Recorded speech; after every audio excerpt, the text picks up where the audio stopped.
বিএনপির স্থায়ী কমিটির সদস্য মির্জা আব্বাস জানিয়েছেন, আমি এখানে এসে একটা স্লোগান শুনলাম, নারায়ে তাকবীর। বহুদিন পরে এই স্লোগান শুনলাম। বাংলাদেশ থেকে তো নারায়ে তাকবীর আর জিন্দাবাদ স্লোগান উঠেই গিয়েছিল।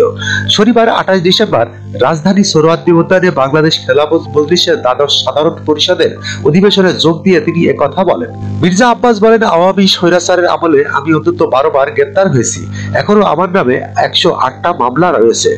এরকম মামলা হেফাজতে ইসলাম, জামাত সহ যত ইসলামী দল আছে সবার বিরুদ্ধে আছে। আওয়ামী লীগের বিদায় সেই আতঙ্কিত জীবনের অবসান ঘটেছে। ভারতের উদ্দেশ্যে সময় তিনি বলেন, শেখ হাসিনার পতনে তোমাদের এত মাথা ব্যথা কেন? একটার পর একটা গন্ডগোল করছো, অস্থিরতা সৃষ্টি করছো। পাশের বাড়িতে আগুন লাগলে কিন্তু নিজের বাড়িতেও সেফ থাকে না।